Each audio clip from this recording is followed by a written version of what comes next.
Good morning and happy Sabbath to each and everyone. Selamat pagi, selamat Sabat bagi kita semua. Senang bersama dengan kita.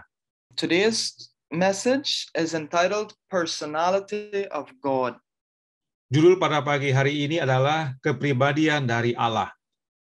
And the question we're going to be answering is, does God have a body? Pertanyaan yang akan kita jawab adalah, apakah Allah memiliki tubuh? Now this is something I found to be very important. Ini adalah sesuatu yang saya dapati sangat penting. When I studied the personality of God, I realized that this is something everyone needs to know.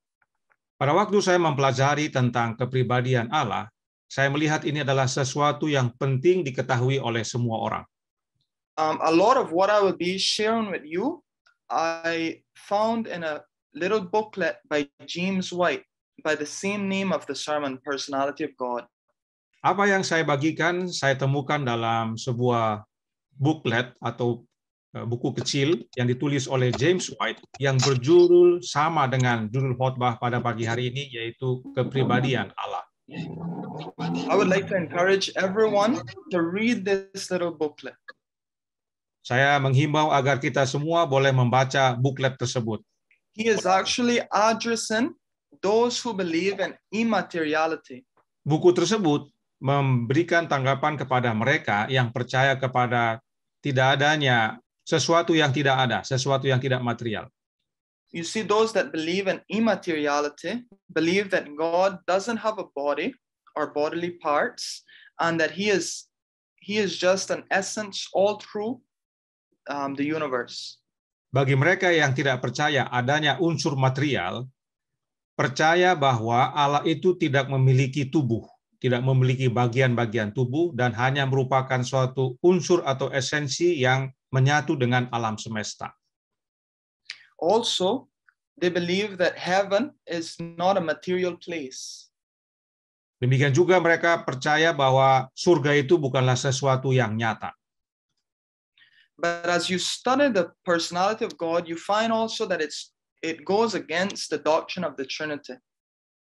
Dan sebagaimana kita mempelajari tentang kepribadian Allah ini, kita akan melihat bahwa hal itu juga akan bertentangan dengan doktrin Trinitas. So let's go into the sermon. Mari kita masuk dalam pekabaran kita. Kutipan yang kita akan baca dari tulisan Roh Nubuat, manuskrip Lilius 760 halaman 9 paragraf 5 yang berkata, mereka yang mencoba memasukkan teori-teori yang akan menghapuskan pilar-pilar iman kita tentang Ka'bah atau tentang kepribadian Allah atau Kristus bekerja sebagai orang buta. Mereka berusaha membawa ketidakpastian dan membuat umat Allah terombang-ambing tanpa jangkar. Here we find that the personality of God is one of the pillars of our faith. Kita lihat bahwa kepribadian tentang Allah ini adalah salah satu dari pilar iman kita. And we shouldn't make anyone remove our pillars of our faith. Dan kita tidak boleh menghapuskan pilar-pilar iman kita. Ministry of Healing, page 418, paragraph 4 says, as a personal being, God has revealed himself in his Son, the outshining of the Father's glory, the express image of his person. Jesus, as a personal Savior, came to the world. As a personal Savior, he ascended on high. As a personal Savior, he intercedes in the heavenly courts. Before the throne of God, in our behalf, ministers one like unto the Son of Man. Kita baca dari Ministry of Healing atau Membina Keluarga Sehat. Dikatakan dalam halaman 418 paragraf 4, sebagai oknum yang berpribadi, Allah telah menyatakan dirinya melalui putranya. Cahaya kemuliaan Allah, gambar wujud Allah, ialah Yesus sebagai juru selamat pribadi, telah datang ke dunia ini. Sebagai juru selamat pribadi, ia telah naik ke atas. Sebagai juru selamat pribadi, ia membela perkara di pengadilan sorga. Di hadapan tahta Allah, demi kita, ia melayani seorang serupa dengan anak manusia. When it says there, as a personal being, it means a being with a bodily form, Pada waktu dikatakan sebagai oknum yang berpribadi atau sebagai makhluk yang berpribadi, itu maksudnya adalah mempunyai bentuk atau tubuh. So in other words, God showed to man through Jesus Christ that he is a being with a body. Jadi Allah menyatakan melalui anaknya Yesus Kristus bahwa dia adalah makhluk yang mempunyai bentuk, mempunyai tubuh. Now here's a beautiful quote from the Spirit of Prophecy. It says, "The truth can lose nothing but by close investigation. Let the word of God speak for itself. Let it be its own interpreter, and the truth will shine like precious gems amid the rubbish." Ini ada kutipan roh nubuat yang indah, terdapat dalam suratnya nomor 20 tahun 1888 paragraf 1. Dikatakan, kebenaran tidak akan kehilangan apapun dengan penyelidikan yang cermat. Biarlah firman Allah berbicara bagi dirinya sendiri. Biarlah firman Allah menjadi penafsirnya sendiri, dan kebenaran akan bersinar seperti permata berharga di tengah sampah. And this is just what we want to do this morning. Dan inilah yang akan kita lakukan pada pagi hari ini. We find in the Bible that man was made in the image of God. Di dalam Alkitab dikatakan bahwa manusia diciptakan menurut gambar Allah. Genesis 1:26 and 27 tells us, "And God said, let us make man in our image, after our likeness." And verse 27 says, "So God created man in his own image, in the image of God created he him. Male and female created he them." Firman Tuhan dalam Kejadian 1 ayat 26 dan 27 berkata, "Berfirmanlah Allah, baiklah kita menjadikan manusia menurut gambar dan rupa kita." Kemudian dalam ayat 27 berbunyi, "Maka Allah menciptakan manusia itu menurut gambarnya, menurut gambar Allah diciptakannya dia, laki-laki dan perempuan diciptakannya mereka." So we are made in the image of God. Jadi kita diciptakan menurut gambar Allah. Now there are those who will say that image of God means only his moral image. Nah, ada yang berkata bahwa gambar di sini adalah gambar moral. But we will find that according to the Bible, we are made not only in the moral image of God, but in his physical image.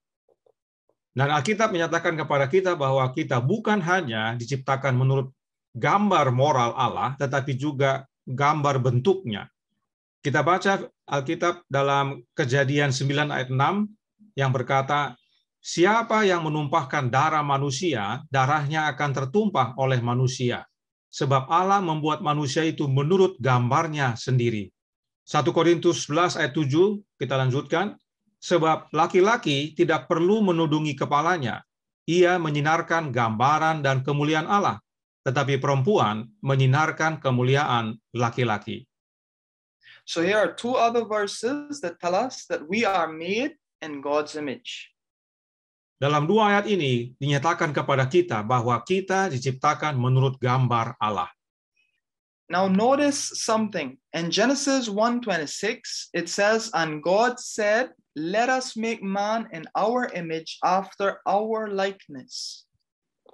Nah, perhatikan dalam Kejadian 1 ayat 26 dikatakan, "Baiklah kita menjadikan manusia menurut gambar dan rupa kita." Now according to the Trinity, they will say that God was speaking to himself, or three beings were speaking to themselves, saying, "Let us make man in our likeness." Dalam doktrin Trinitas dikatakan bahwa Allah itu berkata kepada dirinya atau kepada di antara mereka untuk menjadikan manusia menurut gambar dan rupa kita. However, we find that it says, "And God said, let us make man in our image." Tapi dikatakan di sini, baiklah kita, ya, ini adalah perkataan Allah, baiklah kita menjadikan manusia menurut gambar dan rupa kita. So God was the one speaking, and he was speaking to someone. Let us see who he was speaking to. Jadi dalam hal ini kita dapat lihat bahwa Allah sedang berbicara kepada seseorang. Mari kita cari tahu kepada siapa dia berbicara. Hebrews 1:2 tells us that God had in these last days spoken unto us by his Son, whom he had appointed heir of all things, by whom also he made the worlds. Ibrani 1 ayat 2 berkata, maka pada zaman akhir ini ia telah berbicara kepada kita dengan perantaran anaknya, yang telah ia tetapkan sebagai yang berhak menerima segala yang ada. Oleh dia, Allah telah menjadikan alam semesta. Also Ephesians 3:9, and to make all men see what is the fellowship of the mystery, which from the beginning of the world had been hid in God, who created all things by Jesus Christ. Dalam Efesus 3 ayat 9 juga dikatakan, dan untuk menyatakan apa isinya tugas penyelenggaraan rahasia yang telah berabad-abad tersembunyi dalam Allah yang menciptakan segala sesuatu. Dalam versi Inggris lebih lengkap, oleh Yesus Kristus. Allah menciptakan segala sesuatu oleh Yesus Kristus. Colossians 1:16, for by him were all things created that are in heaven and that are in earth, visible and invisible, whether they be thrones or dominions or principalities or powers. All things were created by him and for him. Kolose 1 ayat 16, karena di dalam dialah telah diciptakan segala sesuatu yang ada di sorga dan yang ada di bumi, yang kelihatan dan yang tidak kelihatan, baik singgasana maupun kerajaan, baik pemerintah maupun penguasa. Segala sesuatu diciptakan oleh dia dan untuk dia. And John 1:3 and 10, speaking of Jesus again, says, all things were made by him, and without him was not anything made that was made. He was in the world, and the world was made by him, and the world knew him not. Demikian juga dalam Yohanes 1 ayat 3 dan 10 dikatakan, segala sesuatu dijadikan oleh dia, dan tanpa dia tidak ada suatu pun yang telah jadi dari segala yang telah dijadikan. Ia telah ada di dalam dunia, dan dunia dijadikan olehnya, tetapi dunia tidak mengenalnya. These verses show us that God created everything through Jesus Christ. Ayat-ayat ini menyatakan kepada kita bahwa Allah menciptakan segala sesuatu melalui Yesus Kristus. And nothing was made that was made without him. Dan tidak ada yang diciptakan yang tidak diciptakan oleh dia. So God, through his Son, created all of creation. Jadi Allah melalui anaknya menciptakan segalanya. So the logical explanation of Genesis is that God was speaking to his Son when he said, let us make man in our image. Jadi secara logis, Kejadian 1 ayat 26 itu, Allah berkata kepada anaknya, baiklah kita menjadikan manusia menurut gambar dan rupa kita. And if this is so, that means that Jesus as well has the image of God. Dengan demikian, melalui pernyataan itu, Yesus memiliki gambar yang serupa dengan Allah. Proverbs 30 verse 4 says, who hath ascended up into heaven or descended? Who hath gathered the wind in his fist? Who hath bound the waters in a garment? Who hath established all the ends of the earth? What is his name? And what is his son's name, if thou canst tell? Amsal 30 ayat 4 berkata, siapakah yang naik ke sorga lalu turun? Siapakah yang telah mengumpulkan angin dalam genggamnya? Siapakah yang telah membungkus air dengan kain? Siapakah yang telah menetapkan segala ujung bumi? Siapa namanya dan siapa nama anaknya? Engkau tentu tahu. Again, we see in the Old Testament that the creator of the universe has a son. Kembali kita dapat lihat dalam perjanjian lama bahwa pencipta alam semesta mempunyai seorang anak. Now, we find in the Bible that God has a body. And now we're going to look at a few verses that prove this. Di dalam Alkitab dinyatakan bahwa Allah memiliki tubuh dan kita akan lihat beberapa ayat yang membuktikannya. Exodus 33:21-23 tells us, and the Lord said, behold, there is a place by me, and thou shalt stand upon a rock.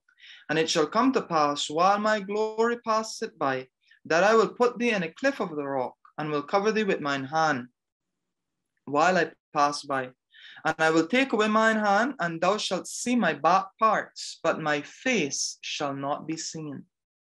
Keluaran 33 ayat 21 sampai 23 berkata, "Berfirmanlah Tuhan, ada suatu tempat dekatku di mana engkau dapat berdiri di atas gunung batu.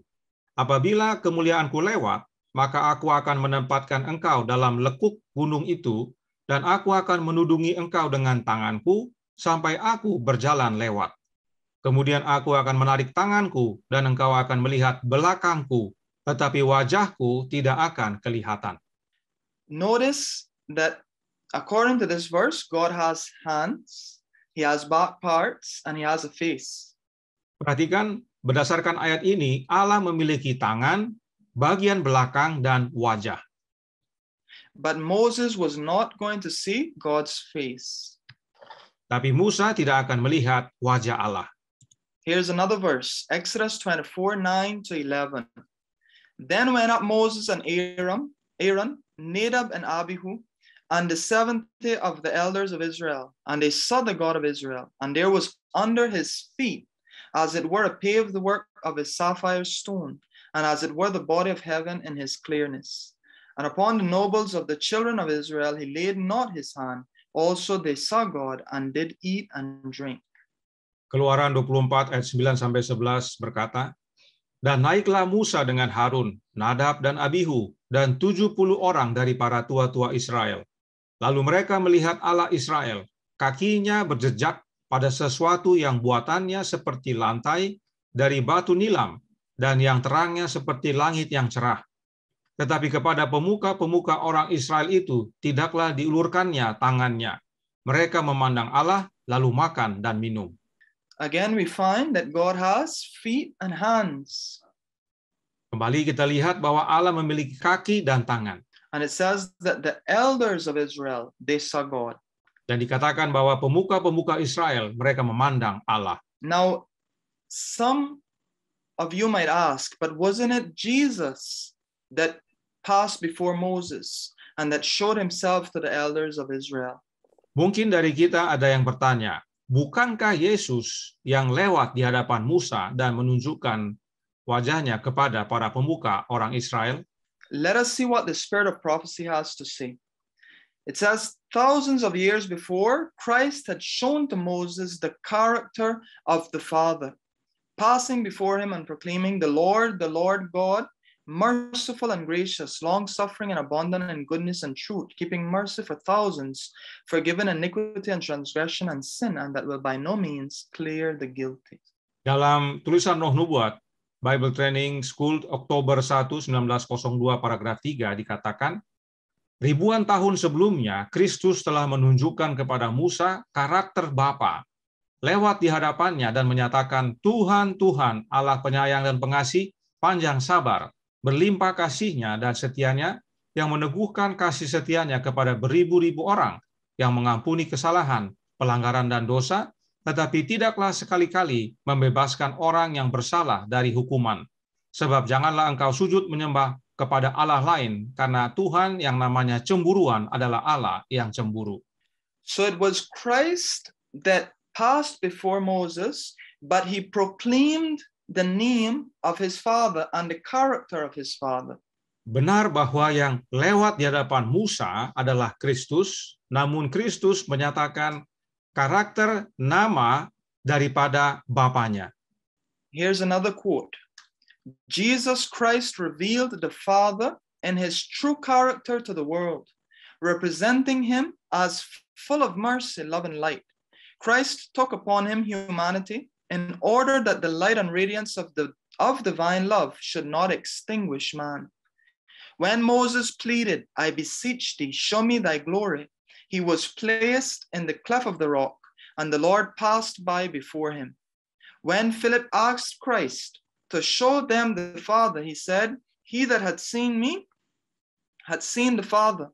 He revealed the Father to Philip, as he had revealed him to Moses when he passed by before him and proclaimed, the Lord God, merciful and gracious, long-suffering and abundant in goodness and truth.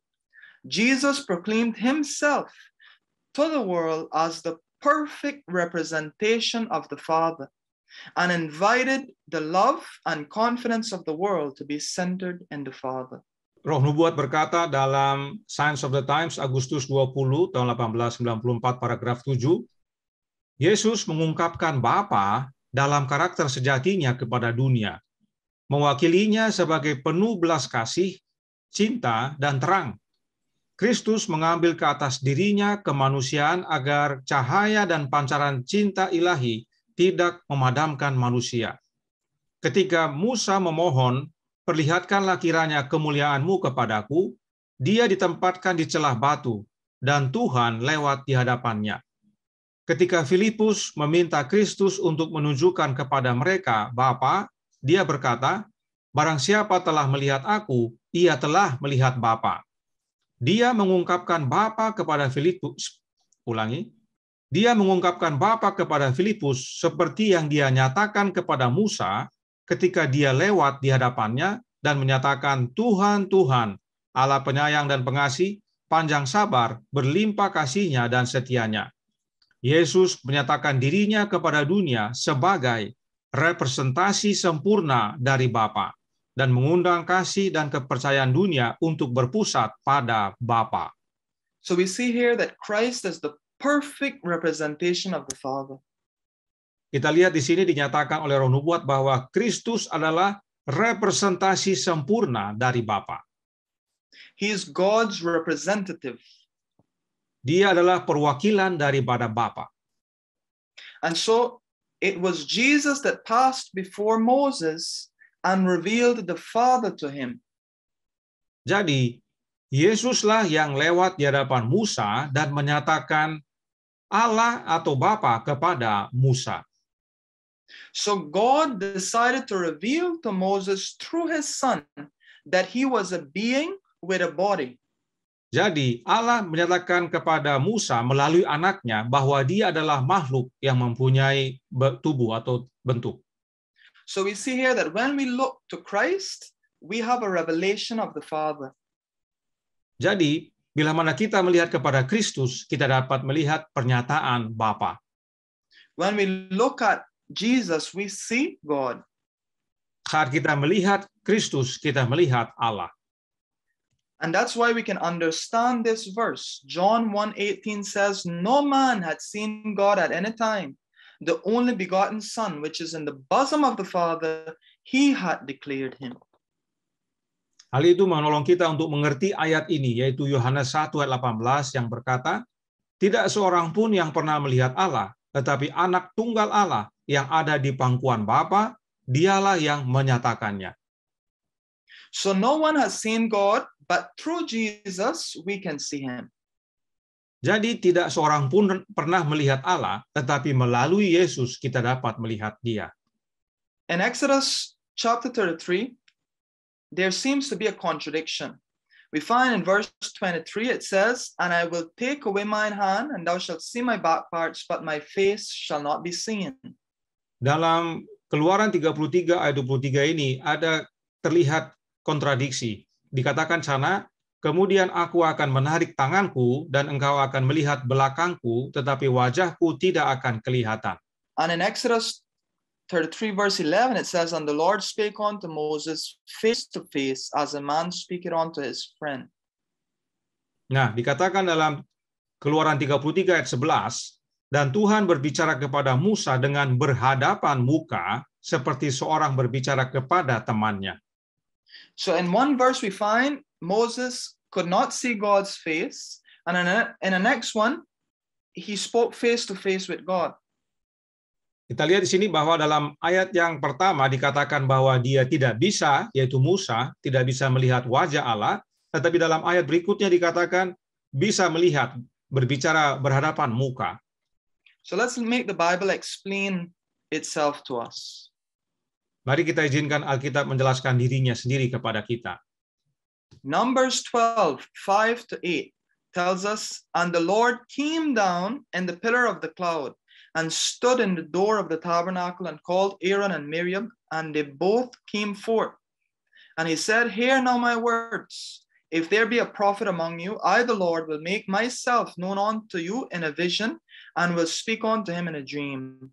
My servant Moses is not so, who is faithful in all mine house. With him will I speak mouth to mouth, even apparently, and not in dark speeches. And the similitude of the Lord shall he behold. Wherefore then were ye not afraid to speak against my servant Moses?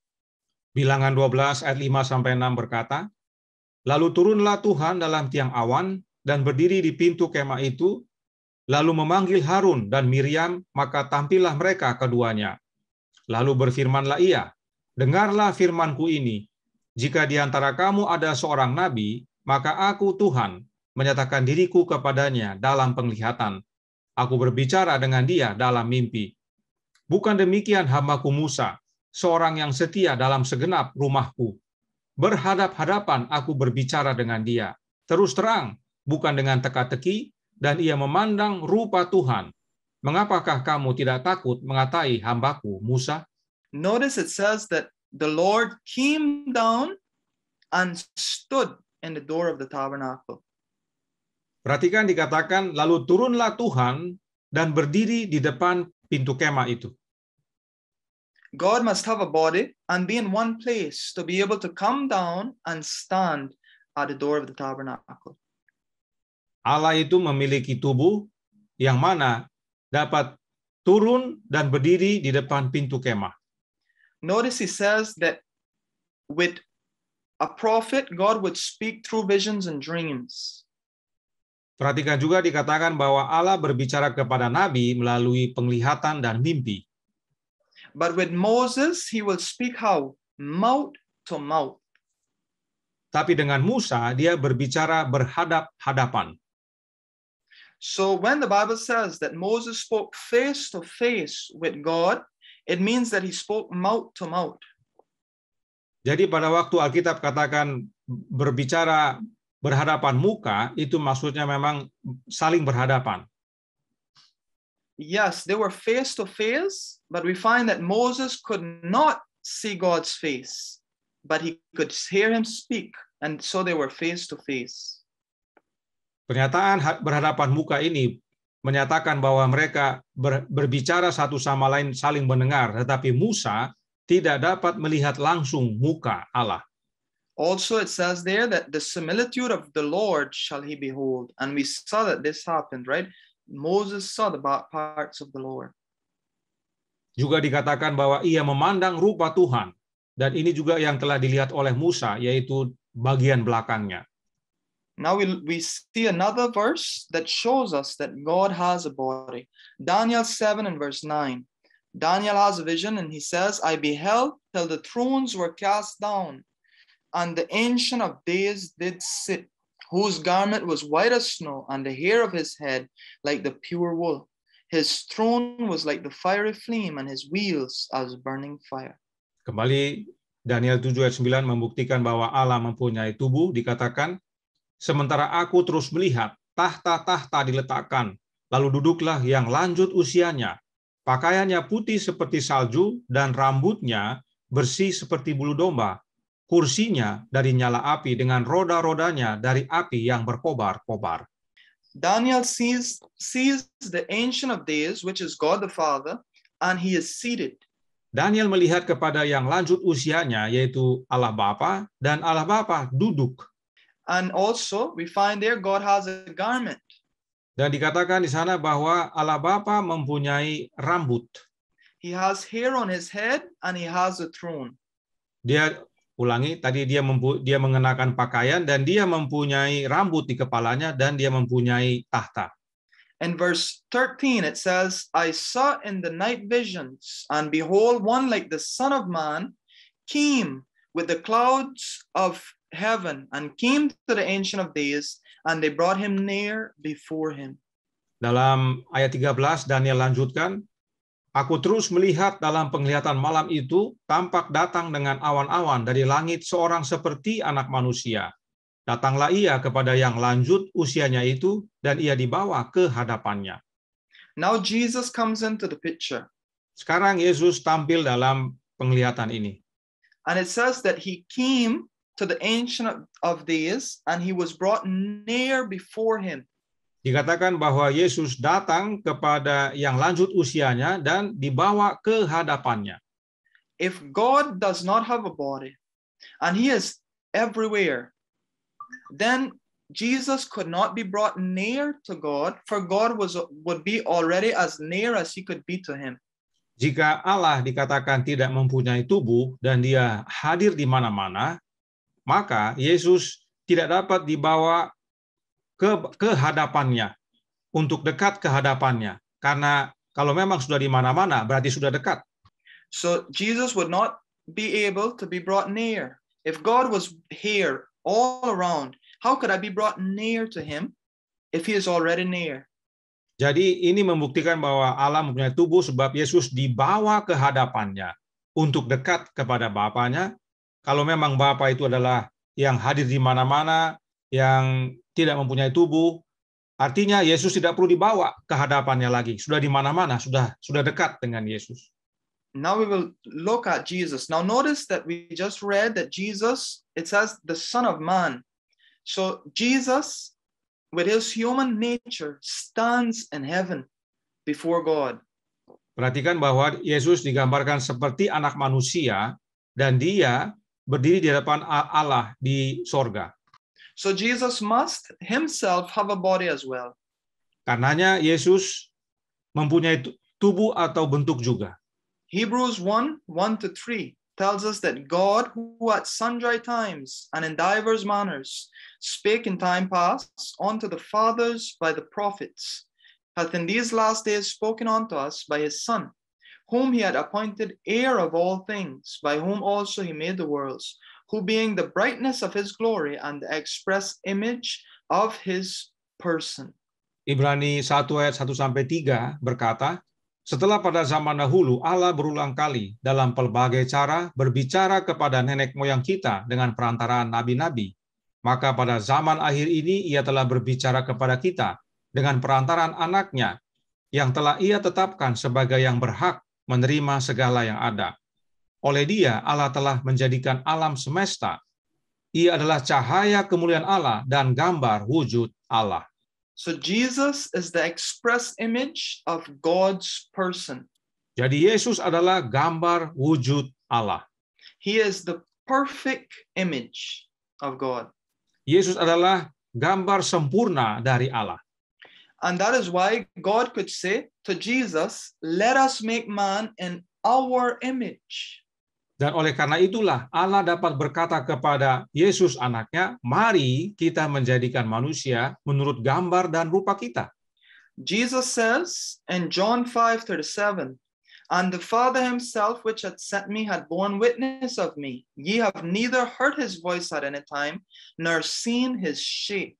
Yesus berkata dalam Yohanes 5:37, Bapa yang mengutus aku, dialah yang bersaksi tentang aku. Kamu tidak pernah mendengar suaranya, rupanya pun tidak pernah kamu lihat. Jesus tells us that the Father has a shape, and therefore he must have a physical form, yet no one has seen it. Yesus menyatakan bahwa Allah mempunyai bentuk, karenanya dia mempunyai bentuk secara fisik, rupa secara fisik, tapi tidak ada seorang pun yang pernah melihat. Philippians 2:6 tells us that Jesus, who being in the form of God, thought it not robbery to be equal with God. Dalam Filipi 2:6 dikatakan, yang walaupun dalam rupa Allah tidak menganggap kesetaraan dengan Allah itu sebagai milik yang harus dipertahankan. Notice it says he is in the form of God. Dikatakan dalam ayat itu bahwa Yesus dalam rupa Allah, dalam bentuk Allah. So we find there that when it says that we are made in the image of God, it's not just a moral image, but also the physical image of God, because Jesus is in the very nature and physical image of God. Jadi, bila mana dikatakan bahwa kita diciptakan menurut gambar moral Allah, tetapi tidak hanya itu, kita juga diciptakan menurut gambar fisik Allah. Sebagaimana Kristus adalah gambar wujud Allah, demikian juga dengan kita. Now some will object and say that God is a spirit, according to John 4:24. Dan mungkin ada yang membantah, yaitu mengatakan Allah itu roh, sebagaimana Yohanes 4:24 katakan. Yet we find that the angels are also spirits. Namun kita juga dapati bahwa malaikat juga adalah roh. Psalms 104 says, who maketh his angels spirits. Dikatakan dalam Mazmur 104 ayat 4, dalam bahasa Inggris memang dikatakan, siapa yang menjadikan malaikat-malaikatnya roh, tapi dalam terjemahan bahasa Indonesia, yang membuat angin sebagai suruhan-suruhanmu. Yet the angels that visited Abraham and Lot, they laid down, ate, took hold of Lot's hand. They were spirit beings, so is God is spirit being. Namun, mereka, yaitu para malaikat yang mengunjungi Abraham dan Lot, berbaring, makan, dan memegang tangan Lot. Mereka adalah makhluk roh, begitu juga Allah adalah makhluk roh. Also, they say that God is everywhere, and they use for proof Psalms 139, verses 1 to 8. Demikian juga bantahan mereka selanjutnya adalah bahwa Allah itu di mana-mana, dan mereka memberikan bukti melalui Mazmur 139 ayat 1 sampai 8. And I want us to, as we read this, let us pay close attention to what it is saying. It says to the chief musician, a psalm of David, O Lord, thou hast searched me and known me.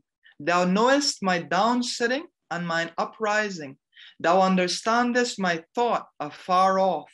Thou compassest my path and my lying down, and art acquainted with all my ways.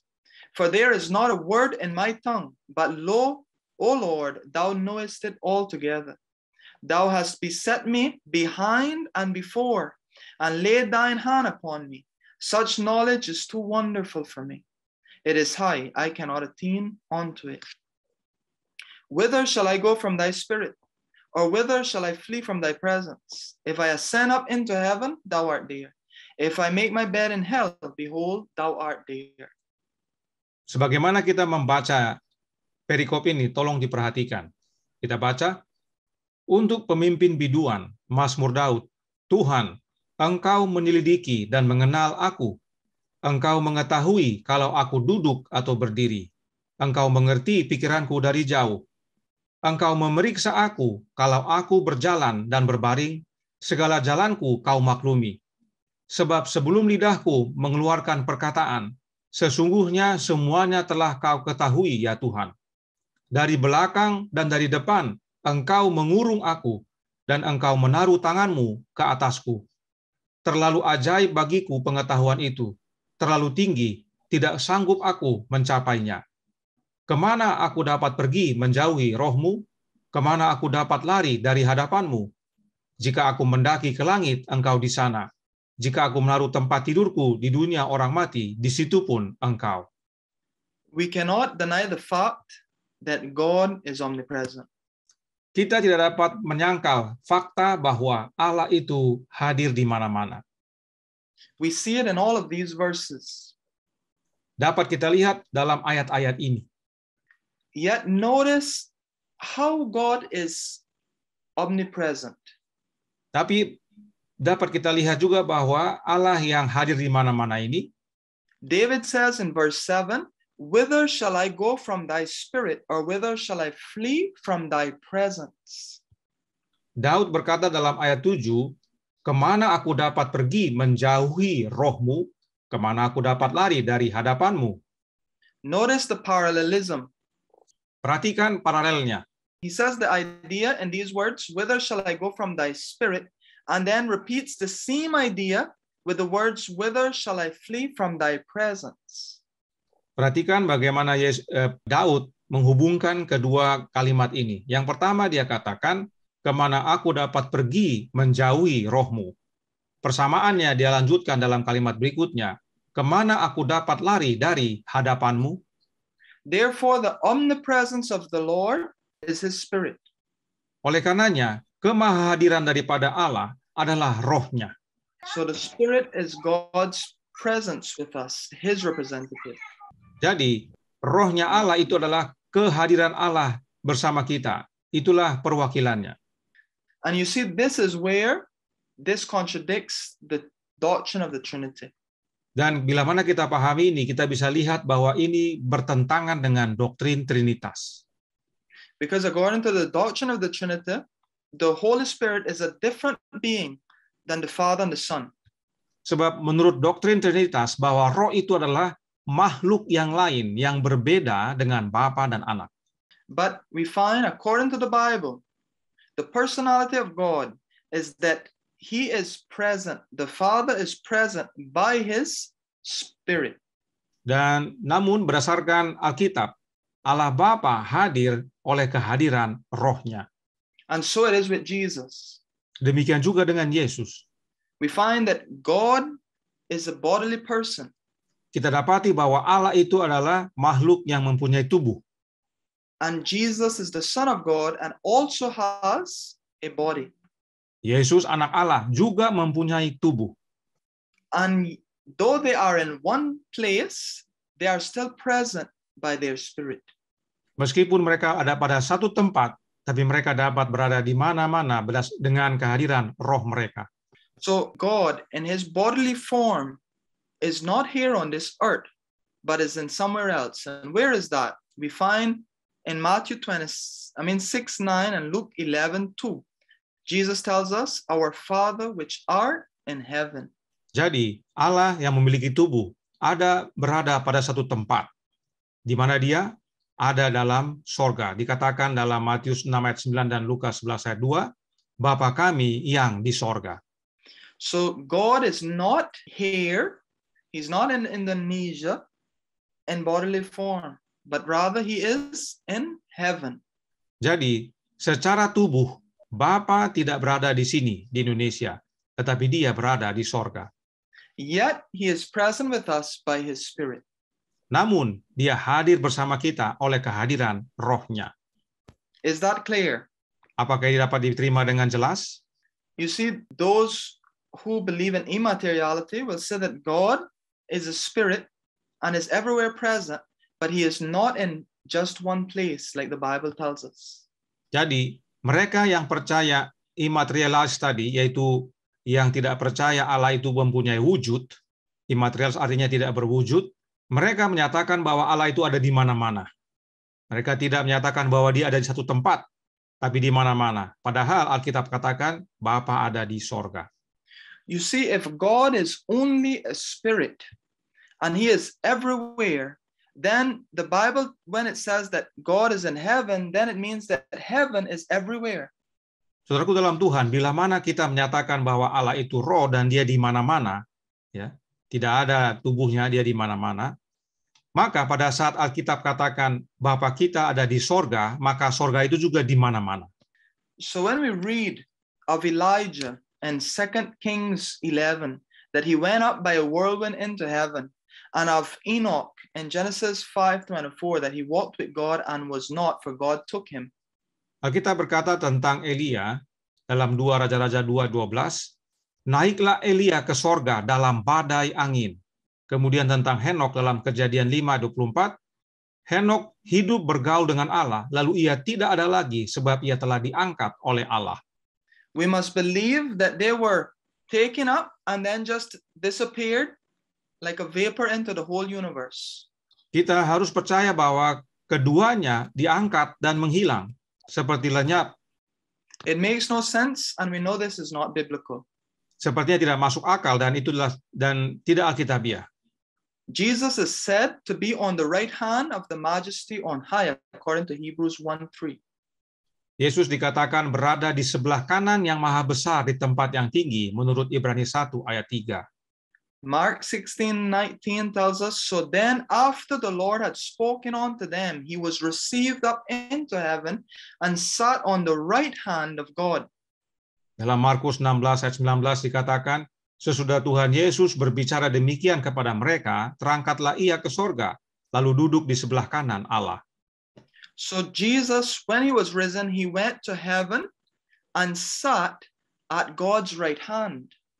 Jadi pada waktu Yesus bangkit, dia kembali ke sorga dan duduk di sebelah kanan Allah.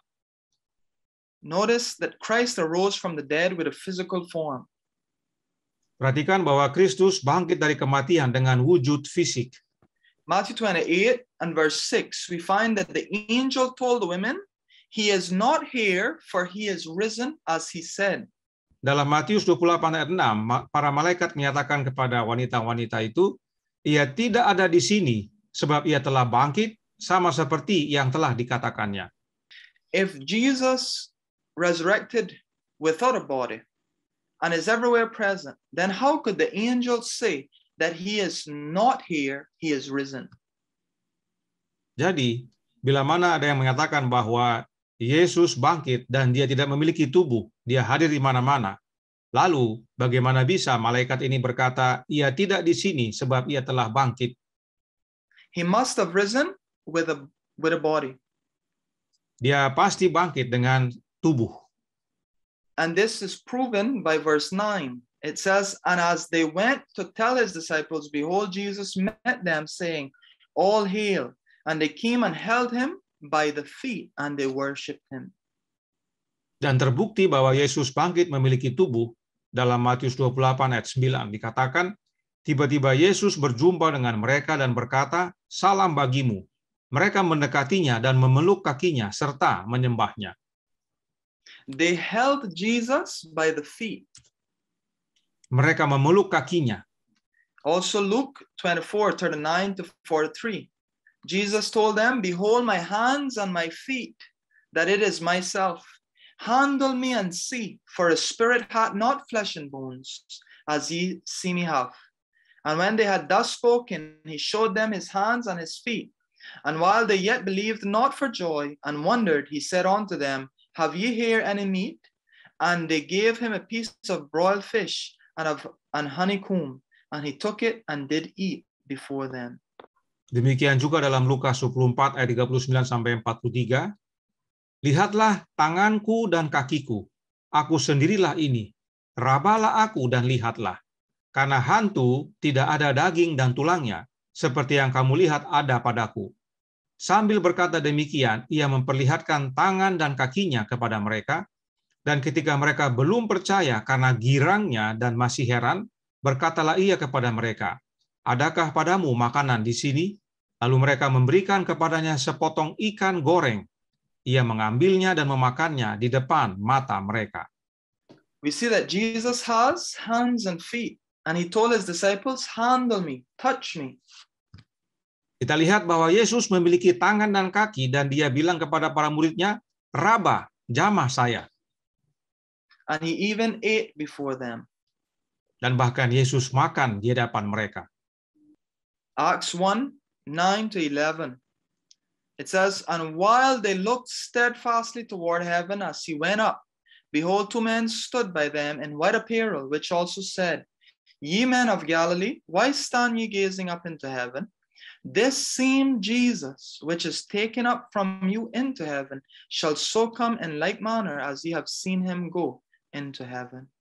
Kisah 1 ayat 9-11 menyatakan, ketika mereka sedang menatap ke langit, waktu ia naik itu, tiba-tiba berdirilah dua orang yang berpakaian putih dekat mereka, dan berkata kepada mereka, hai orang Galilea, mengapakah kamu berdiri melihat ke langit? Yesus ini yang terangkat ke sorga meninggalkan kamu, akan datang kembali dengan cara yang sama seperti kamu melihat dia naik ke sorga. There are those who teach that Jesus doesn't have a body in heaven. Ada orang yang mengajarkan bahwa Yesus tidak punya tubuh di sorga. But there is not one verse in the Bible to sanction such an idea. Tapi tidak satu ayat pun dalam Alkitab yang menyatakan demikian. Notice the angels said to the disciples, this same Jesus will come in like manner as ye have seen him go into heaven. Perhatikan, malaikat tersebut berkata kepada para murid, Yesus ini, Yesus yang sama ini, yang terangkat ke sorga meninggalkan kamu, akan datang kembali dengan cara yang sama, seperti kamu lihat dia naik ke sorga. We find in the Bible when it talks about Jesus' second coming, it refers to him as the Son of Man. Alkitab menyatakan bahwa kedatangan Yesus yang kedua kali menyatakan dia sebagai anak manusia. Showing that he retains his human nature. Menyatakan bahwa dia tetap memiliki alamiah manusianya. Jesus has flesh and bones like we do, but glorified. Yesus memiliki darah dan daging dan tulang seperti kita, tetapi telah dimuliakan. And just like he went and disappeared into a cloud, he will come in a cloud and reveal himself to us. Dan sebagaimana dia naik dan menghilang, demikian juga pada waktu dia turun, muncul dan datang. And when he comes the third time, If we are faithful, we will go with him the second time when he comes. We will be in heaven 1,000 years. And when we return, we find the spirit of prophecy explains that Jesus will rest his feet on the same mount from which he rose, which is Mount Olivet. And it will become a great plain, and the city of God will come down and rest there. Ya, sebagaimana kita ketahui, bagi yang selamat, kita akan naik ke sorga bersama Yesus pada waktu dia datang kedua kali, dan kita hidup tinggal di sorga selama 1000 tahun, dan sesudah itu kita akan turun, dan dikatakan oleh Roh Nubuat bahwa Yesus akan menjejakkan kakinya di Bukit Zaitun bersama-sama dengan umat-umatnya nantinya. The words of the angels will be fulfilled. Jadi pada waktu Yesus turun bersama umat-umat, dia akan menjejakkan kakinya di Bukit Zaitun, yaitu tempat di mana dia naik, tempat yang sama pada waktu dia naik. Sehingga apa yang dinyatakan oleh para malaikat ini digenapi. James White, and the little booklet, Personality of God, he says, he gives us what their belief of God and of Christ was. James White dalam buku kecilnya yang berjudul Personality of God, halaman 7, menyatakan, apa itu Allah? Dia adalah material, kecerdasan terorganisir, memiliki tubuh dan bagian. Manusia ada menurut gambarnya.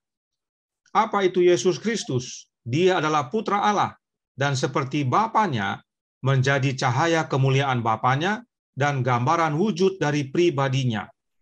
Dia adalah kecerdasan material dengan tubuh, bagian, dan gairah. Memiliki daging abadi dan tulang abadi. Apa itu manusia? Mereka adalah keturunan Adam. Mereka mampu menerima kecerdasan dan pemuliaan sedemikian rupa sehingga dapat dibangkitkan dari kematian dengan tubuh, seperti Yesus Kristus, dan memiliki daging dan tulang yang tidak berkematian. Setelah disempurnakan, mereka akan memiliki materi alam semesta, yaitu bumi sebagai warisan abadi mereka. Dengan harapan dan prospek ini, ada harapan kita. Kita mengatakan kepada dunia Kristen yang berpegang pada imaterialitas bahwa mereka disambut kepada Allah mereka, hidup mereka, sorga mereka, dan segalanya bagi mereka. Mereka tidak mengklaim apa-apa selain apa yang kita buang. Dan kami tidak menuntut apa-apa selain apa yang kami buang. Oleh karena itu, tidak ada alasan untuk pertengkaran atau perdebatan di antara kita. And he goes on by saying, Kemudian James White juga melanjutkan dalam halaman 8, kami memilih semua substansi yang tersisa keuntungan sektarian mistik. Semua yang diklaim masing-masing, masing-masing akan memiliki, juga tidak mendendam kebahagiaan satu sama lain. Tuhan imaterial yang mereka pilih, untuk Tuhan seperti itu kita tidak berguna. Artinya Tuhan yang tidak punya bentuk itu tidak berguna. Surga dan neraka yang tidak berwujud, di surga seperti itu kita tidak bisa tinggal. Kami mengklaim bumi, udara, dan langit, dan semua dunia berbintang di tempat tinggi, emas, perak, biji, dan batu mulia, dan tubuh yang terbuat dari daging dan tulang. Begitulah harapan kami, surga kami, semua milik kami, ketika pernah ditebus dari kejatuhan Adam. Semua hal adalah milik kita, dan kita akan menjadi milik Tuhan untuk selama-lamanya. you see, brothers and sisters, we believe in a God that one day we will be able to see. Saudaraku dalam Tuhan, bahwa kita percaya suatu hari nanti kita akan melihat, kita akan bertemu dengan Allah yang dapat kita lihat. And we believe in a Jesus that we can hug and talk to one day. Dan kita juga percaya bahwa kita akan bertemu dengan Yesus yang dapat kita peluk dan kita dapat berbicara kepadanya satu hari nanti. We believe in a heaven where we can live, we can eat, we can smell the flowers and enjoy the place. Kita juga percaya adanya wujud surga di mana kita bisa tinggal, kita bisa makan, kita bisa mencium bunga-bunga, ya, dan hidup di sana. And not only this, but we are made in the image of God. Ya, tidak hanya itu, kita diciptakan menurut gambar rupa Allah. Both morally and physically. baik secara moral maupun secara fisik. Now it's true we have fallen short of that image, but God calls us to be renewed into that image. Memang benar bahwa gambar rupa Allah dalam hidup kita telah jatuh, tapi Allah panggil kita untuk diperbaharui agar kembali serupa dengan gambarnya. And though we cannot see God now, He is still present with us by His Spirit. Dan meskipun kita tidak dapat melihat Allah sekarang, tapi Dia bersama kita oleh kehadiran Roh-Nya. But one day, we have the promise, and Revelation 22, verse 4, it tells us we shall see God. Tetapi satu kali nanti, sesuai yang telah dijanjikan dalam Wahyu 22 ayat 4, bahwa kita akan melihat Allah. Brothers and sisters, do not let anyone remove this pillar of your faith.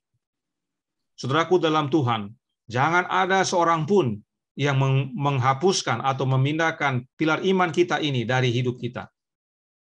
Let us bow our heads for a closing prayer. Mari kita berdoa. Our Father which art in heaven, we thank you because you have revealed yourself through your word. Bapa kami yang di sorga, kami berterima kasih oleh karena Engkau telah menyatakan dirimu melalui firman-Mu. And through your Son, we have a perfect image of you. Dan melalui anak-Mu kami dapat melihat gambaran-Mu. Lord, we thank you because you have made us after your own image. Bapa di surga, kami bersyukur oleh karena Engkau telah menciptakan kami menurut gambar-Mu. And we pray that you renew that image in us. Dan kami berdoa kiranya Engkau memperbaharui gambar tersebut dalam hidup kami. Give us strength and power to be overcomers, and one day to be able to be there with you. Tolong kami dengan kuat dan kuasa agar kami menjadi pemenang dan akhirnya tinggal bersama-Mu. We thank you because you have promised that you have a heaven for us. You have mansions prepared where we can live and be with you. Terima kasih oleh karena janji-Mu ada sorga dan istana yang Kau telah sediakan bagi kami agar kami dapat hidup bersama-Mu. We pray that you may forgive our sins and have mercy upon us. Kami berdoa kiranya Engkau mengampuni dosa kami dan mencurahkan rahmat-Mu bagi kami. Lord, make us like Jesus and make us ready for when He comes. Ya Tuhan, jadikan kami menjadi serupa dengan Yesus dan bersedia untuk kedatangan-Nya, so that He can take us to you. sehingga Dia dapat membawa kami kepadamu. This is our prayer in Jesus' name. Amen. Inilah doa kami dalam nama Yesus. Amin.